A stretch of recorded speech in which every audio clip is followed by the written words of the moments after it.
যেমন না ঠেকলে কেউ কিছু শেখে না, তেমনি ফোন চুরি হওয়ার আগ পর্যন্ত কেউ সতর্ক হয় না। আমি নিজেই এর জলজান্ত উদাহরণ। তাই শখের আইফোনটি চুরি হওয়ার আগে যে সেটিংস গুলো এখন বলবো এখনই অন করে ফেলুন। প্রথমেই চলে যাবেন সেটিংস থেকে ফেস আইডি এন্ড পাসকোড অপশনে।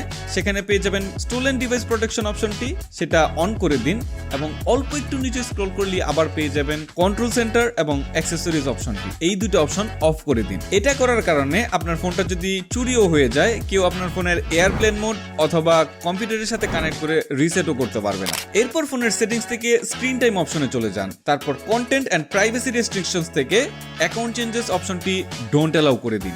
এই অপশনটি ডিসেবল করা থাকলে আপনার ফোন যদি আনলক করাও থাকে, কেউ আপনার অ্যাপল আইডি থেকে সাইন আউট অথবা নতুন করে সাইন ইনও করতে পারবে না। মোট কথা, ফোনের ফাইন্ড মাই আইফোন সবসময় অ্যাক্টিভ থাকবে এবং ট্র্যাক করা অনেকটাই সহজ হবে। আরেকটা ছোট্ট এবং ইম্পর্টেন্ট টিপস দেই, যারা আসলে লেটেস্ট মডেলের আইফোন অর্থাৎ আইফোন 14 থেকে শুরু করে এর পরবর্তী যে কোনো মডেল নিতে চাচ্ছেন, তারা ইউএসএ মডেলটা নেওয়ার চেষ্টা করবেন, কারণ এই ভেরিয়েন্টে থাকে ডুয়াল সিম। যেহেতু কোনো ফিজিক্যাল সিম স্লট নেই, তাই ফোন চুরি হয়ে গেল চোর ফোন থেকে সিমটা খুলে ফেলবে সেই দুশ্চিন্তার নেই। তাই ফোনটা অনেকক্ষণ ধরে ট্র্যাকে রাখা সম্ভব।